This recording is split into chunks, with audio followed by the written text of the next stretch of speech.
आज के समय में, और मैं आप लोगों को भी बहुत सारे प्रश्न पूछने वाला हूँ। मैं टीचर नहीं हूँ लेकिन फिर भी आप लोगों को प्रश्न पूछूंगा तो आप जवाब देना मेरा। कर देना। आज के समय में हमारे राष्ट्र के सामने बहुत बड़ी एक समस्या है। क्या समस्या है वो? ड्रग्स की समस्या। आप लोग जानते हैं ड्रग्स क्या है? क्या है? इतना कॉन्फिडेंस है बोला तो आप बताओ मुझे ड्रग्स क्या है? टेल मी ये स्टैंडर्ड टेल। मतलब उसका मैं नशे का एक एलिमेंट है। क्या है नशा? ड्रग्स क्या है? वो हमारा मतलब ब्रेन मतलब डाइवर्ट करता है उसको ब्रेन। क्या होता है? आपने देखा है कभी ड्रग्स कैसा होता है फिल्मों में या फिर टीवी में? क्या कैसा होता है? पाउडर फॉर्म में होता है। पाउडर फॉर्म में। Very good. क्या नाम है आपका? Lalit Pandey. Lalit. Very good answer Lalit. और कोई मुझे बताएगा कि ड्रग्स क्या होता है? ये साइड मुझे बच्चों से, लेडीज बच्चों से ज्यादा जवाब चाहिए। नहीं पता?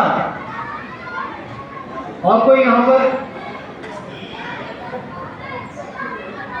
ड्रग्स, जैसे कि ड्रग्स के कई नाम होते हैं, जैसे कि चरस, गांजा, एमडी, मेफेड्रोन, कोकेन।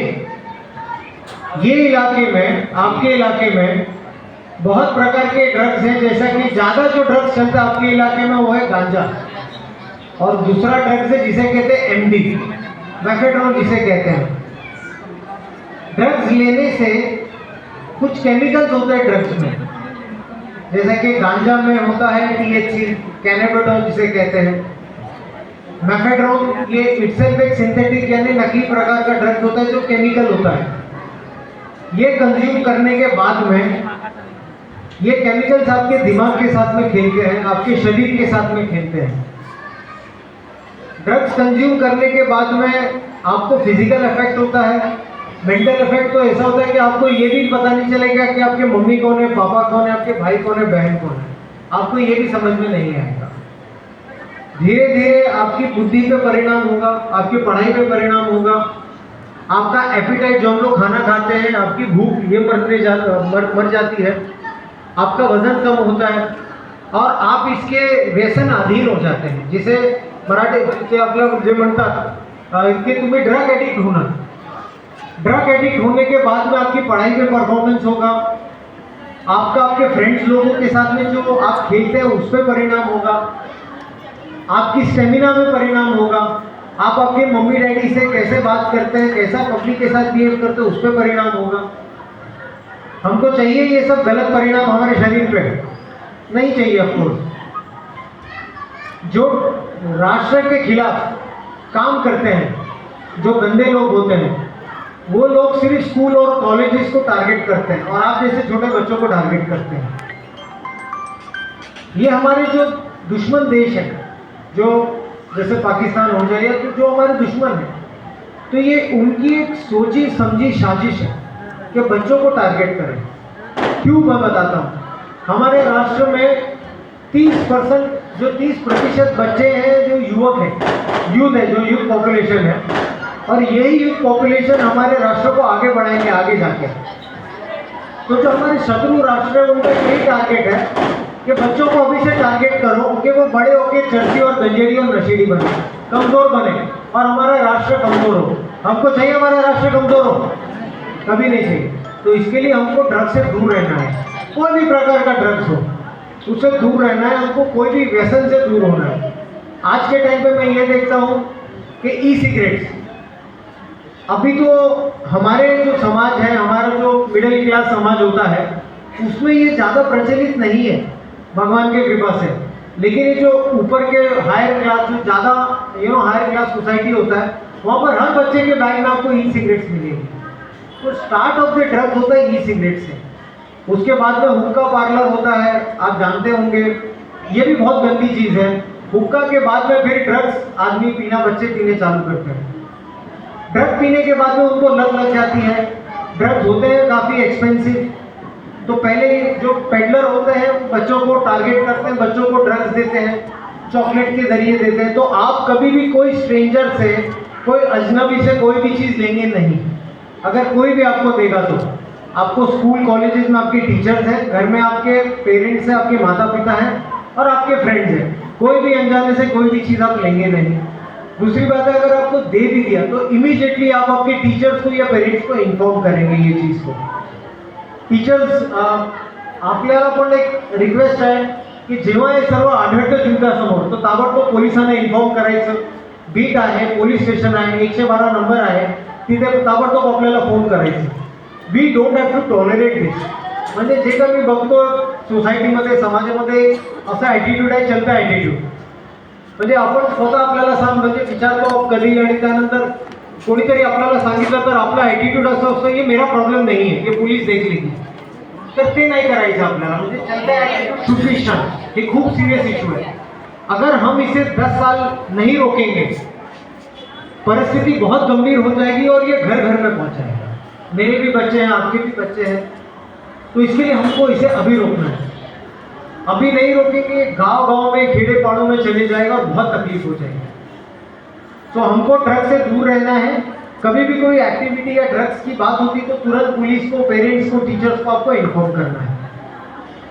अभी बाकी के भी बहुत सारे ड्रग्स हैं जो आप समझेंगे नहीं, आप बहुत छोटे हो चीज़ के लिए, लेकिन जो चरस, गांजा, जो अभी कोकेन मैंने नाम सुना है, इससे हम कंप्लीटली दूर रहेंगे। ड्रग्स पीने पे अगर आपको ये लगता है कि शिक्षा नहीं होती है तो बहुत गलत बात है। अगर कोई ड्रग्स पी रहा है उसके लिए भी कानून में प्रावधान है, उसके लिए भी आपको 1 साल के लिए, 1 वर्ष के लिए जेल जाना पड़ेगा अगर कोई ड्रग्स पीता है तो, और 10,000 जुर्माना होता है।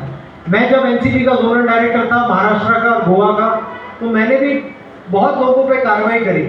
मुझे नंबर याद नहीं कितने लोगों पे कार्रवाई करी, लेकिन एक बहुत ही दुर्भाग्यपूर्ण बात यह है कि उसमें से 18 साल के और 24 साल के बहुत सारे बच्चे हैं जिन पे मैं कार्रवाई नहीं करना चाहता था, लेकिन उनके पास में ड्रग्स मिला गया है और मुझे मजबूरन कानूनी कार्रवाई करनी पड़ी उन पे। उनका पूरा जीवन उद्ध्वस्त हो चुका है। कभी भी कोई अच्छे स्कूल में एडमिशन नहीं ले पाएंगे, कॉलेजेस में एडमिशन नहीं ले पाएंगे, कभी भी फॉरेन ट्रैवल करने के लिए दिक्कत होगी, पासपोर्ट लेने के लिए दिक्कत होगी, आगे एम्प्लॉयमेंट के लिए दिक्कत होगी। एक बार अगर कभी भी आप कोई ड्रग रिलेटेड ऑफेंस में पकड़े जाते हैं तो आपकी पूर्ण जिंदगी खराब हो जाती है, आपकी पूरी जिंदगी खराब हो जाएगी। हमें चाहिए हमारी जिंदगी ऐसी हो, हाँ या ना? बिल्कुल नहीं, वेरी गुड। तो हमको ड्रग्स से दूर रहना है और ड्रग्स के खिलाफ हमको लड़ना है।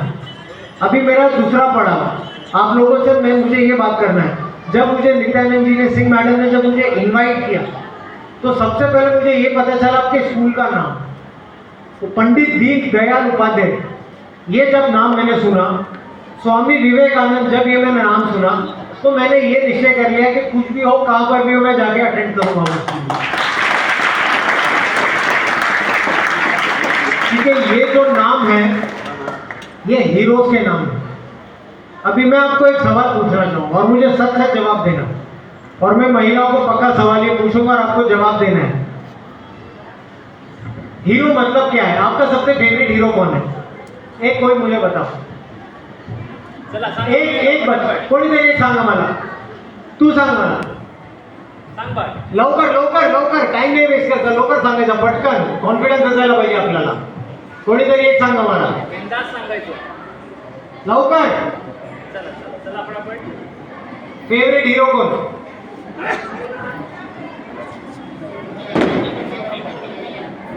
नाही उत्तर दिलं तर मी खाली येणार, लवकर सांगा। अमिताभ बच्चन, ठीक। मैं अभी मेरे फ्रेंड्स को पूछूंगा तुम्हारा फेवरेट हीरो कौन है? छत्रपति शिवाजी महाराज। वेरी गुड, क्या पॉइंट। और तुम बताओ, तुझे पूछ रहा हूँ फेवरेट हीरो नाम। पास। Take a deep breath and say.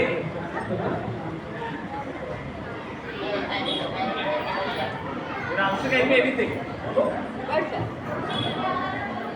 जो याद आ रहा है। सी, आपके आंसर आपके शिक्षक लोगों के ऊपर रिफ्लेक्ट करेगा कि आपके शिक्षक आपको कैसे पढ़ाते हैं। तो fast you need to answer me. Come on, quick. Sorry, Allu Arjun. अरे मैं क्लैप नहीं करूँगा। एक लास्ट मुझे कोई बता दो, one more. Mangal Pandey. Yes बेटा, वेरी गुड. मंगल पांडे कौन बोला? Very nice. Clap for him.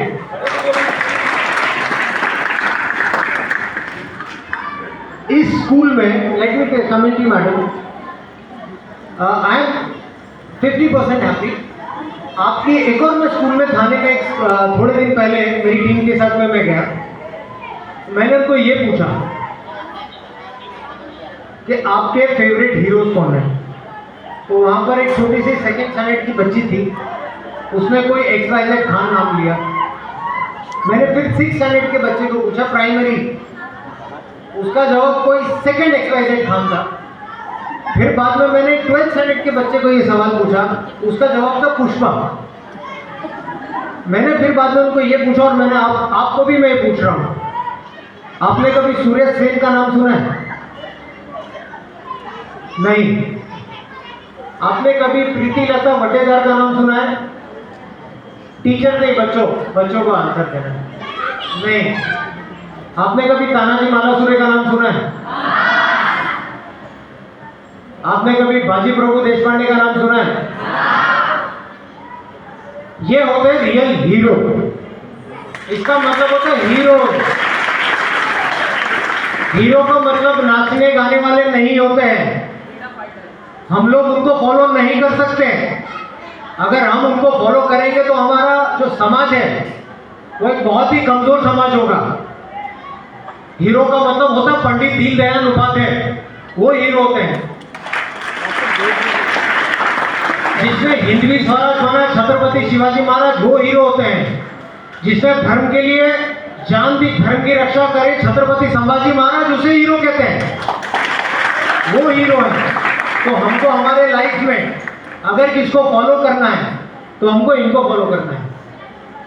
मला आपल्याशी एक आग्रह आहे, शिक्षक वर्ग जे आहे आपला, म्हणजे जेव्हा आपण शिक्षण देतो यांना तर फक्त 10 मिनिटं छत्रपती शिवाजी महाराज, महाराणा प्रताप, कॅप्टन अनुज नय्यर, कॅप्टन विक्रम बत्रा हे कोण आहेत त्यांना हे सांगा तुम्ही. कारण का दैनंदिन जीवनात आपले हे स्मरण करणारे लोक, उद्या त्यांच्या समोर काही प्रश्न आले आयुष्यात तर हे अल्लू अर्जुन किंवा बाकीचे जे नाव घेतलेत ते कधी त्यांना हेल्प नाही करणार. तर हे जे हिरोज आहेत ते त्यांच्याबद्दल हे करणार, स्मरण करणार की छत्रपती शिवाजी महाराजांनी जेव्हा औरंगजेबची होती हुकूमत होती तर कसं हिंदवी स्वराज लढवलं यांनी. अपन आज हमारे टाइम पे, आज हमारे समय में एक छोटा सा कोई इशू होता है, हम डर जाते हैं. कुछ भी होता है, कोई एक छोटा सा गुंडा हमारे सामने आ जाता है, कभी हम फेल हो जाते हैं तो हम डर जाते हैं. लेकिन ऐसा परिस्थिति में अगर हम छत्रपति शिवाजी महाराज के बारे में सोच लिए तो हमारा डर 2 मिनट में भाग जाएगा. अगर हमने ऐसे समय पे बाजी प्रभु देशपांडे के बारे में सोचा तो हमारा डर 2 मिनट में चले जाएगा. 300 लोगों ने 10,000 लोगों को रोका था. तो ये होते हैं हीरो. तो हम हमारे लाइफ में हमारे, जब अभी आप लोग बहुत छोटे, आपको पता नहीं, आपके टीचर्स को पता होगा, आपके जो पेरेंट्स हैं उनको पता होगा, 2021 में मैंने एक क्रिमिनल को पकड़ा था. एक बहुत ही बड़ा प्रकार का क्रिमिनल था, जो जिसे कहते हैं बिगड़े हुए बाप के बच्चे जिसे कहते हैं. तो जब उस बिगड़ी हुई जेनरेशन को पकड़ा तो ऐसा हो गया कि पूरा आसमान सर पे आपके टूट पड़ा. जितने भी सरकार, जितने भी मिनिस्टर, सब आपके आंख पे आ गए टाइम पे. जब वो क्रिमिनल जेल से बाहर छूटा तो हमारा समाज उसे इस तरह अपना रहा था, उसे इस तरह उसका स्वागत कर रहा था कि जैसे हमारे लोकमान्य तिलक मंडल से छूट के आए हैं. इस प्रकार से ढोल ढाचे बज रहे. तो हमें ये देखना है कि हमारे रियल लाइफ हीरोज कौन होते हैं. और जब भी मेरे पर ऐसे अटैक होते हैं, जब भी मेरे पर आरोप लगते हैं, जब भी मेरे सामने कोई आता है कितना भी बड़ा हो, तो मैं ये सब नाम सोचता हूँ मेरे दिमाग में. तो मेरा डर 2 मिनट में उड़न शुरू हो जाता है. तो मैं तो ये सोचता हूँ कि अभी 10 आए, 10,000 आने दो. तो इसके लिए हमें लाइफ में, हमारे जीवन में, हमारे आयुष्य में रियल हीरो की स्मरण करना है और हमको हमारे देश को स्ट्रॉन्ग बनाना है. जब भी हम लोग हमारे घर में बैठे रहते हैं मैंने ये देखा है बच्चों को इंस्टाग्राम पे होते हैं, ट्विटर पे होते हैं, फेसबुक पे होते हैं और हमेशा लोगों की लोगों को आलोचना करते हैं, क्रिटिसाइज करते हैं। पुलिस करप्ट है, हमारे मम्मी डैडी अच्छे नहीं है, मम्मी डैडी मारते हैं हमें, या फिर हमारे टीचर हमें स्ट्रिक्टली टीचर चिल्लाते हैं, पुलिस काम करती नहीं है, बीएमसी काम करती नहीं है, ये पैसे लेते हैं, ये भ्रष्ट। लेकिन हमें सबसे पहले हमको अपने आप से एक सवाल पूछना है कि हमने राष्ट्र के लिए क्या किया, पहले हमने क्या योगदान दिया है। तो मुझे आप लोगों से बहुत छोटे हैं, तो मुझे आप लोगों से एक रिक्वेस्ट है, एक आवेदन है कि आप कम से कम राष्ट्र के लिए 10 साल दीजिए आपका, तभी हमें हक बनता है, तभी हमारा दायित्व होता है लोगों को क्रिटिसाइज करने का। राष्ट्र के लिए 10 साल आप घूम पाए। मैंने बहुत लोगों से मार भी खाया है, बहुत लोगों को मारा भी है राष्ट्र के लिए, घूम पाया है मैंने। तो मुझे लगता है कि और मेरे जैसा कोई बड़ा काम नहीं किया मैंने, ये हमारे जो खाकी पहनते हैं सबका फर्ज होता है राष्ट्र के लिए, तो ऐसा कुछ आउट ऑफ बॉक्स नहीं किया मैंने।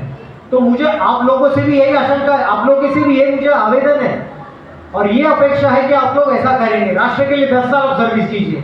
आप आईएएस बनिए, आईपीएस बनिए, पुलिस बनिए, आर्मी में जाइए, लेकिन 10 साल आपको करना है। अगर हर कोई पुलिस नहीं बन सकता, हर कोई आर्मी नहीं कर सकता, आर्मी नहीं बन सकता, तो आपको मिनिमम कोई डॉक्टर बने, कोई एमबीबीएस बने, जवाहर, वाड़ा, गढ़चिरौली, जहाँ पर गरीब लोग हैं उनकी सेवा करिए, तो ये राष्ट्र सेवा होता है। कोई इंजीनियर बने, कोई जेई करे, आप कोई नीट करे, उसके बाद में इंजीनियरिंग के बाद में कुछ राष्ट्र के मार्ग में ट्राइबल एरियाज में जाके कोई डेवलपमेंट प्रोग्राम में आप सहभागी हो, तो इसे कहते हैं राष्ट्र सेवा। हर कोई राष्ट्र सेवा कर सकता है, तो कम से कम आप 10 साल राष्ट्र सेवा करेंगे और आपकी लाइफ में जो प्रधानता होती है, जो प्रायोरिटीज होती है, तो वो कैसे करेंगे आप। सबसे पहले हमारा होगा राष्ट्र, नेशन जिसे कहते हैं, देश, सबसे पहला वो होगा। दूसरा होगा हमारा समाज, हम जिस समाज में रहते हैं और हम जिस समाज से आते हैं।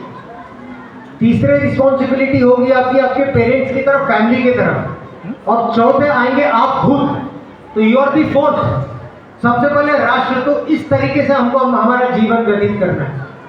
जब भी हम सच्चाई के रास्ते से चलते बहुत कठिनाई होती है, बहुत प्रॉब्लम्स आते हैं आपको। यानी मैं तो एक आईएएस ऑफिसर हूँ, तो मैंने ये देखा है कि ड्यूटी करने पे आपको बहुत, और कभी भी आप संविधान का पालन करेंगे, जब भी आप लॉ इम्प्लीमेंट करेंगे, तो ये बहुत लोगों को अच्छा नहीं लगता है, बहुत लोगों को अच्छा नहीं लगता है।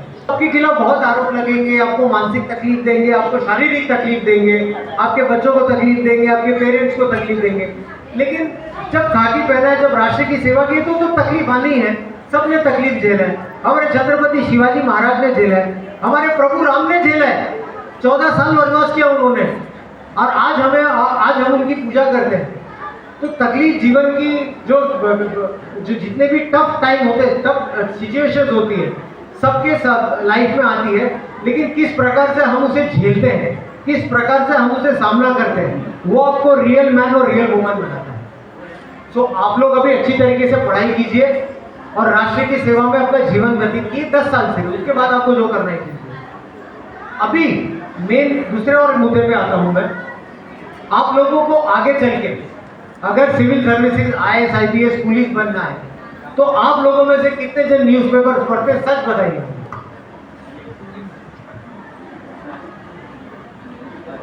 एक भी नहीं।